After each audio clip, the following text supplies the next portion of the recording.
지금 저희들은 중국에서 직과를 마치고 귀국해서 김해공항을 출발해서 집으로 가고 있는 중입니다. 까먹기 전에 중국 직관에 대한 리뷰. 과연 중국 슈퍼리그와 K리그는 어떻게 다른가? 세 가지로 나눠서 한번 얘기를 해보도록 하겠습니다. 경기장, 경기력, 그리고 팬들의 서포팅 문화, 이 세 가지로 나눠서 먼저 얘기를 해보겠습니다. 자, 먼저 경기장에 대해서 한번 얘기를 해보죠.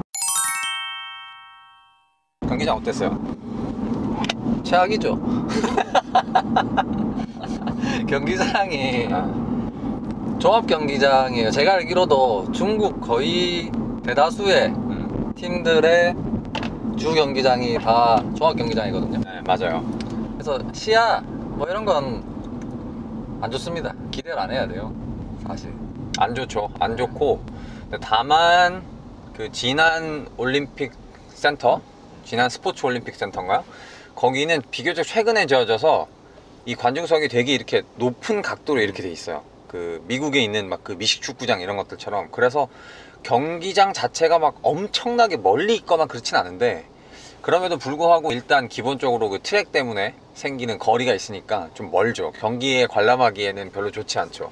사직 아시아드랑 비교를 해보자면 거의 시야 거리는 좀 사직 아시아드랑 비슷한데, 나그네가 말했던 것처럼 관중석의 경사가 사직 아시아드보다는 좀 높아서 그나마 조금 더 잘 보인다는 수준이긴 한데, 전용구장에 비하면 엄청 안 좋습니다.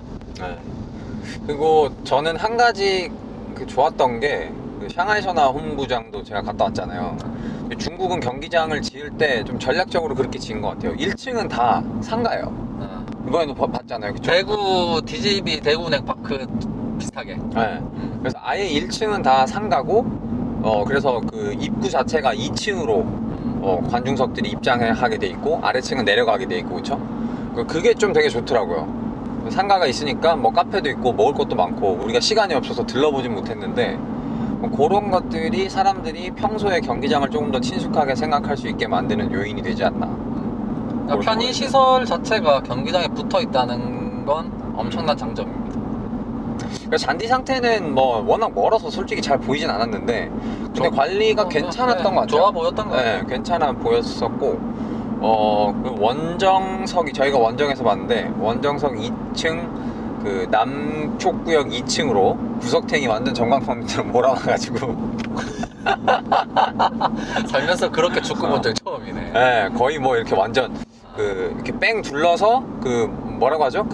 시큐리티 분들, 그쵸? 중국 경찰, 공안, 막 군복 입은 이런 분들이 완전히 이렇게 둘러싸고 있고, 그리고 원정석 밖으로 연결되는 부분들도 아예 보이지도 않게 막혀 있어요. 철장 정도가 아니고 아예 보이지 않게 막혀 있고, 그 베이징 원정 응원 유니폼을 입어야 이제 그쪽으로 들여보내주고, 네, 약간 그런 형태라서 조금 살벌하긴 했어요, 분위기가. 거의 뭔가 죄를 지은 사람처럼 축구를 약간 도둑 구경했습니다. 감옥에서 갇혀서 축구 보는 기분으로. 저희가 그 기차 시간 때문에 연장 전반전까지 보고 나왔는데, 나올 때도 약간 물어봤잖아요. 막 물어봤고, 저희들이 그래서 일부러 옷을 다른 걸 가지고 갔었죠. 유니폼을 벗고 저희 옷을 입고 나갔거든요. 그러니까 유니폼을 입고 나가면 안 되나 봐요. 그래서 이렇게 등이랑, 저는 황인범 유니폼 입고 있어가지고 축구 옷을 입고 있으니까 등에 적힌 게 누구 이름인지 확인을 하고 괜찮다 하니까 이제 내보내주더라고요. 그러니까 자기가 집에 빨리 가고 싶다고 그냥 빨리 갈 수 있는 것도 아니야. 맞아요. 아시죠? 그 EPL 같은 경우도 레즈더비, 예전에 맨유 리버풀 한참 이럴 때는 하면은 경기 끝나고 1시간 반씩 원정 팬들 안 내보내거든요. 안전상의 문제로. 저희도 그랬으면 아마 기차 못하고 놓칠 뻔했는데, 다행히 다른 옷을 가지고 가서 중국 사이 빠져나왔죠. 중국도 마찬가지입니다. 나갈 때 공안들이 거의 뭐 몇 부대 정도의 공안들이 맞아요. 딱 통제를 하고 있더라고요. 우리로 치면 의경 같은 분들 방패 들고 헬멧 쓰고 막 엄청 많이 오셨더라고요. 그러면 경기력은 한 줄을 평할 수 있을 것 같은데요, 저. 외국인 용병들만 한다, 축구는. 인정. 그러니까 보통 팀마다 외국인 용병 한 3-4명씩 있잖아요, 중국도. 그 3-4명이서만 축구를 해요. 나머지는 그냥 허수아비야. 그러니까 그 선수들이랑 중국 선수들이랑 수준 차가 너무 크다는 거. 너무 심하게. 심지어 그 선수들이 주는 패스조차 엉망이야 엉망. 네, 뭐 퍼스트 터치도 너무 안 좋고 조금 그런 부분들이 확실히 근데 상위권 팀이니까 전반적으로 제가 봤을 때 K리그랑 경기력 차이는 별로 없어 보이더라고요. 근데 그 선수 개개인을 봤을 때는 그 같이 뛰는 중국 선수들 수준이 너무 낮지 않나. 이 비교가 좀 뭐 적절하지 않을 수도 있는데 날씨가 물론 엄청나게 더웠기 때문에 선수들이 힘들어서 뭐 집중력이 떨어질 수도 있는데 약간 좀 지금의 대구 FC를 보는 것 같은 느낌이었습니다. 지금의 대구 FC. 그러니까 세징야를 제외한 아, 나머지 선수들은 그냥 들러리다. 약간 그런 느낌. 그러니까 외국인 용병 한두를 빼고 나머지는 그냥 들러리다. 공만 쫓아다닌다. 그리고 세징야 같은 선수 외국인 용병 한둘만 뭔가 슈팅도 하고 패스도 하고 뭐 좀 축구 같은 축구를 하고 나머지는 엉망입니다. 지금 중국 슈퍼리그 느낌이 외국인 선수들이 조금 네임밸류도 있고 실력도 있고 이런 선수 한 두세 명을 데리고 오면 리그의 판도가 바뀔 수 있는 네. 무조건 그런 형태인 것 같아요. 보니까 기본적으로 중국 수비 선수들 특히 수비 선수들은 이게 요새 현대 축구 저희도 이제 최근에 뭐 벤투 감독 오고 나서 막 빌드업 이런 얘기 많이 하잖아요. 진짜 빌드업이 1도 없어. 중국 수비 선수들은 일단 공을 뺏고 나서 우리 3선이나 2선이나 뭐 연결시키는 쇼패스도 없고 외국인 용병들이 서 있을 거 아니에요. 그 사람들도 외국인 용병들한테 한꺼번에 보내는 그 롱패스 뭐 이런 것도 진짜 엄청 부정확하고 걷어내기 급급해. 그러니까 약간 조기 축구에 가면 하는 축구처럼 자기한테 공이 오면 그냥 뻥뻥 걷어내기에 급급한데 그 공도 그런 단어로 잘 들어가지도 않아. 골키퍼도 사실 좀 기대보다는 네. 원래 중국이나 일본이 골키퍼가 좀 항상 취약 포지션이긴 한데 골키퍼들의 경기력도 좀 실망스럽긴 했어요. 사실 저희가 갔을 때는 중요한 경기다 보니까 뭐 감독이 전술을 그렇게 짰는지 모르겠지만 저희 갔더니 김민재 선수를 수비형 미드필더로 썼잖아요. 3선 미드필더로.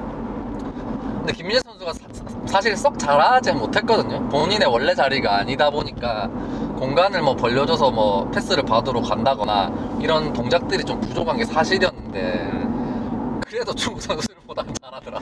그럼에도 불구하고 베이징에서 가장 번뜩였던 선수는 김민재였어요. 네. 진짜 중요한 패스들은 맞아요. 김민재 선수가 심지어 했어. 본인 포지션이 아니었음에도 불구하고 가장 베이징에서 빛났던 선수는 김민재가 맞아요. 맞아. 근데 원래 우리가 아는 김민재 선수 실력에 비해서는 확실히 한참 못 미쳤죠. 본인 포지션이 아니었으니까. 자, 그럼 마지막으로 자, 팬 문화, 서포팅 문화에 대해서 한번 얘기를 해보죠.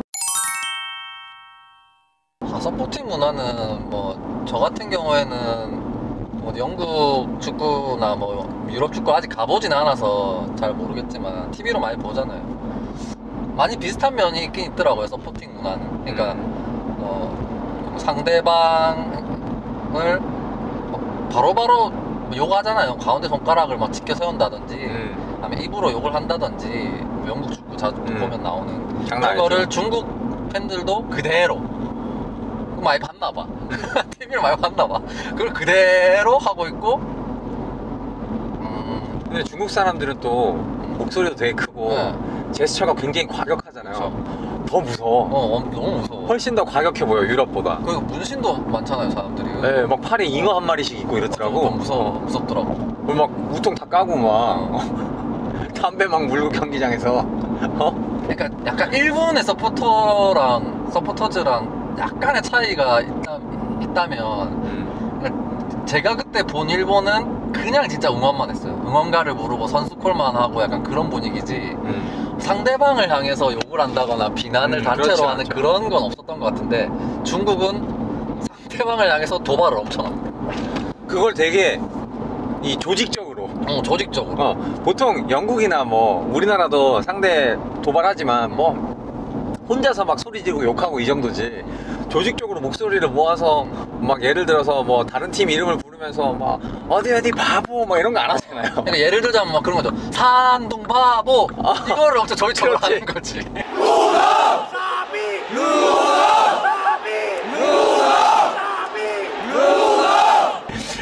베이징 뭐 고안 꺼져 뭐 이런 거를 뭐 이런 걸 하고 있는 한 거지. 몇천 명이 동시에 동시에 이렇게 조직적으로 하니까 서로 그걸로 막 주고받고 엄청 싸움을 하더라고요. 그거 하고 마지막은 가운데 손가락 딱 내밀면서 근데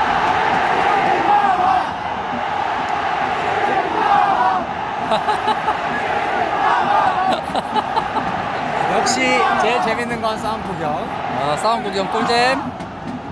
저 진짜 제가 해축 진짜 많이 가봤는데 뭐 유럽 웬만한 리그 다 가봤고 남미 뭐 중미 미국 뭐 아시아권도 웬만큼 가봤는데 그렇게 조직적으로 상대를 도발하는 곳은 울산에 잘 가세요 이후로 처음 아닌가. 잘 가세요는 양반이야. 맞아요. 그러니까 잘 가세요. 울산에 잘 가세요를 약간 더 부패 이런 걸 넣어가지고 부르는 거지. 그렇지 진짜 그냥 그 되게 원색적인 욕을 넣어서 상대를 조직적으로 도발하는. 근데 그게 좀 좀 되는 것 같아. 허용이 되는 분위기인지. 네, 약간 그런 것 같아요. 뭐 그러다 보니까 확실히 양쪽 서포팅 문화가 좀 과격하고 감정이 들어가게 되고 좀 그런 게 있더라고요. 그렇죠. 그리고 응원가 자체는 뭐 전 세계 응원가 좀 비슷한 거 많지만 우리나라 응원가랑 흡사한 게 진짜 한 90% 이상? 맞아요. 대한민국 대표팀 응원가가 엄청 많이 있고 중국 말로 바꿨지만 벤치마킹 하지 않았나 우리나라 걸. 약간 그 생각이 들더라고요. 있을 그런 부분들이 있을 거예요. 왜냐면 그 프로축구 자체가 우리가 먼저 생겼고 자리를 잡았고 서포팅 문화도 중국 축구가 한국 축구에 영향을 받은 게 없잖아. 있기는. 예. 근데 저는 그건 되게 좋더라고요. 일단 서포팅 문화 중에서 옷 색깔을 다 맞춰 입어. 맞아. 보셨죠? 산둥 오렌지 빛깔 완전 거의 뭐 네덜란드 월드컵 경기 보는 것처럼 완전 오렌지 빛깔이었고 그 서포터즈뿐만 아니고 일반 관중까지도 맞아요. 다 옷을 맞춰 입고 왔다. 그리고 서포팅을 하는 것도 보통 우리는 N석만 하잖아. N석에서도 극히 일부에 있는 서포터즈들만 하잖아요. 근데 전체가 전체가 다 경기장 전체가 다 서포팅을 같이 하는 문화가 있더라고요. 근데 그게 보니까 그 중간중간에 있어. 네. 그러니까 서포팅을 리딩하는 사람들이 우리나라는 거기만 있잖아요. 그러니까 뭔가 이렇게 서포터즈들이 좀 그들만의 리그처럼 서포팅을 하는데 그게 아니고 서포터즈들 중에서 리딩을 하는 사람들이 일반석에도 중간중간에 다 들어가 있더라고요. 그 사람들이. 그래서 그분들이 같이 리딩을 해주고 사람들한테 알려주니까 같이 하는 거야. 이게 똑같이 하더라도. 그래서 약간 그런 게 조금 우리도 도입을 하면 어떨까 그런 생각이 들더라고요. 그리고 일반석에서 열광적으로 이렇게 서포팅을 하고 하니까 그리고 그 원정석에 있는 서포터즈들한테 가깝잖아요. 일반석에 있는 사람들이. 그러니까 도발하기도 더 쉬운 거죠. 겁나 싸워. 네, 바로 옆에 내 시야에 보이는 애들인데 단체로 욕을 하고 있어. 그러니까 이제 좀 응원이 뭐 사실 뭐 너무 욕하고 뭐 과격한 거는 좋지 않지만 약간 그 가까운 위치에서 이렇게 서로 주고받는 것도 또 하나의 재미가 있더라고요. 맞아요. 네. 실제로 이렇게 응원하는 사람들이 그걸로 스트레스를 푸는 것 같기도 했고 그것도 좀 좋은 아이디어인 것 같았어요. 좀 서포팅하는 그 열기나 그 분위기 자체는 좋다고 생각합니다. 저는. 근데 그 날씨에 대단한 것 같아요. 그 더운 날씨에 서포팅을 막 소리 지르면서 하는 게 진짜 쉽지 않은데 그걸 막 더위를 이겨내고 막 소리를 지르는데 멋있더라고요. 진짜 거의 뭐 비록 FA컵 8강전밖에 안 되는 수준의 경기지만 진짜 국가대표 경기 평가전 이런 것도 아니고 거의 뭐 월드컵 경기 정도만한 응원 문화의 열기였어요. 게다가 어제 경기가 평일 저녁 6시 7시 8시도 아니고 6시. 평일 저녁 6시 그리고 FA컵 경기. 근데 관중이 양쪽 서포터즈들 사이에 비워놓은 곳들하고 그 일반석 W석, 2석 그 좌우측 사이드 구석탱이 빼곤 다 찼어요. 다 찼어요. 제가 봤을 때 최소한 3만에서 3만 5천 정도는 왔을 것 같아요. 최소. 네, 최소한. 그게 한 5만 석 정도 되는 경기장인데 그래서 저는 깜짝 놀랐거든요. 와, 6시 경기인 것도 놀랐는데 6시, 저 평일 6시에 축구를 해? 그랬는데 끝도 없이 밀려드는 그 오렌지색 사람들 숫자, 경기장 가득가득 차고 확실히 이 직관하고 서포팅하는 문화는 오히려 슈퍼리그가 K리그보다 더 앞서 있지 않나 이런 생각이 들더라고요. 그리고 또 하나는 경기장 내 흡연이 가능하다는 거. 이거 뭐 아시는 분 아시겠지만 중국이 흡연 인구가 엄청 높거든요. 그러니까 경기장에서 애들이 이제 담배를 피면서 서포팅을 하는데 진짜 사방팔방에서 다 담배 피워. 피는 수준이 아니고요. 저는 비흡연자인데 와 너구리굴. 그러니까 PC방에 옛날에 흡연 가능했던 PC방에 그 자욱하잖아요. 연기가. 거기서 이제 서포팅 하는 거야. 진짜 제가 얼마나 도망을 다녔는지 진짜. 나중에는 막 뒤로 제일 뒷자리로 가고 거기서도 도망 다니고 힘들었습니다. 혹시나 중국 리그 가게 되시는 분 있다면 비흡연자다, 본인이 비흡연자다 하면 조금 약간 고민을 해보셔야 됩니다. 진짜 약간 그 담배 연기와의 싸움이 또 있거든요. 크거든요, 은근히. 네, 어디 막 제일 구석탱이 사람 없는 이런 데서 보지 않는 이상 90분 내내 시달리실 겁니다. 남녀노소 구분 없이 다 피기 때문에. 그러니까 저희 서포터즈 옆으로 중국 공안들이 다 있는데도 불구하고 흡연도 허용이 되나 봐요. 그분들이 피시더라고요. 중국 공안이 일단 담배를 피고 있어. 거기서 화장실이건 좌석에서건 뭐 복도에서건. 진짜 화장실은 숨을 못 쉴 정도. 네, 화장실은 거의 뭐 못 들어간다 봐야 됩니다. 진짜. 차라리 흡연을 허용할 거면 딱 시간을 정했으면 좋겠어요. 전반 10분에 한 대 다 같이 피고. 왜냐면 쿨링 브레이크처럼. 왜냐면 사람들이 담배를 피고 싶은 타이밍이 다르잖아. 그러면 한 명씩 계속 핀다고. 그러면 90분 내내 담배 연기가 나요. 괴롭다고 진짜. 제가 손흥민 선수 함부르크 있을 때 그때 독일 축구를 보러 갔을 때 독일이 그때까지는 허용이 됐어요. 경기장 내 흡연이. 되게 괴롭게 손흥민 선수를 보다가 교체하고 되자마자 그냥 집에 갔던 생각이 나거든요. 지금은 못 피는데 중국도 근데 아마 조만간 경기장 내 금연이 아마 실시되지 않을까 싶어요. 제가 봤을 때도. 그건 좀 실시가 돼야죠, 사실. 네. 중국은 제가 봤을 때 쿨링 브레이크 도입한 것처럼 스모킹 브레이크 타임 이거를 괜찮네요. 도입해야 된다고 생각합니다. 스모킹 브레이크 필요합니다, 진짜. 비흡연자들을 위해서. 저희 경기 시작할 때 기온이 38도였고 해가 다 졌는데도 35도, 6도였거든요. 근데 그 습도도 90%였잖아요. 맞아요. 그 찝찝하고 더운데 담배 연기까지는 하니까. 아니 진짜 어느 정도였냐면 여러분, 와 그냥 내 몸에 땀이 막 그냥 줄줄줄줄 흐르는 느낌이 나는 거 있잖아. 물이 그냥 내 몸에 흐르는. 사우나, 그 습식 사우나 들어갔을 때 기분. 엄청 더울 때 한 번씩 무릎에서 땀이 나는 경우가 있거든요. 어제 무릎에서 땀이 났어. 땀이 흘러. 무릎에서부터. 가만히 앉아있는데 무릎에서 땀이 났어. 그 정도로 더웠는데 담배를 핀다고 생각해봐요. 근데 비흡연자야. 얼마나 미치겠어요. 그럼 진짜 지옥입니다, 죽을 지옥. 뻔했어. 진짜 죽을 뻔했어요. 뭐 보시는 분에 따라서 자기가 막 좀 헤비 스모커다 하시는 분은 중국 강추입니다. 중국 강추드립니다. 그래서 축구를 보고 즐기고 이런 문화들이 굉장히 오히려 빠르게 자리 잡은 것 같은 느낌이 좀 들었고, 그래서 우리하고는 좀 다른 형태의 문화들, 그런 것들이 이제는 우리가 사실 저 슈퍼리그 좀 되게 깔보는 거 있잖아요. 짱깨 리그, 돈 가지고 이렇게 해가지고 근본도 없는 것들 이러는데 근데 잘하면 장땡인 것 같아. 맨시티도 그런 얘기 한동안 엄청 들었잖아요. 그렇죠. 근데 지금 결국 맨시티가 인정을 받잖아요. 계속 그렇게 하면서 팀을 그 EPL 최상위권 팀으로 만들었고, 그 슈퍼리그도 사실 최근에 챔피언스리그를 한국 K리그보다 더 많이 우승했고, 그 챔피언스리그에서 성적도 더 좋고, 이 올 시즌도 마찬가지고 저희 다 슈퍼리그한테 떨어졌잖아요. 그렇죠. 저기 우라와레즈한테 울산이 떨어지고 마지막에 샹하이한테 이제 전북이 떨어지고. 좀 속은 쓰리긴 한데 근데 뭐 현실인 것 같아요, 그게. 그래서 오히려 또 그런 부분들은 우리가 가지고 와서 좀 빨리 좀 따라잡았으면 좋지 않나, 좀 그런 생각 좀 들더라고요. 그러니까 뭐 저는 개인적으로 중국이 지금 사실 좀 리그의 경쟁력이라고 해야 되나, 평가가 약간 좀 절하돼 있잖아요. 근데 진짜 중국 자국 선수들의 경기력만 향상이 되면 약간 세계 리그에 와도 견줄 수 있을 정도의 나머지 것들은 다 돼 있다고 생각해요. 왜냐면 상위권 팀의 용병 수준이 사실 솔직히 이미 EPL 중상위권 주전 뛸 만한 선수들인데, 그 용병들의 수준, 강중수, 뭐 인프라, 응원 문화, 경기장의 뭐 시설에 돈. 대한 뭐 돈 이런 것들은 진짜 저변이 다 돼 있어요. 다 돼 있어요. 맞아요. 그래서 중국 자국 선수들의 경기력만 올라가면 진짜 세계 유럽 리그랑 견주어도 손색이 없을 정도가 되지 않을까. 하지만 중국 선수들의 경쟁력은 안 올라가. 없더라고.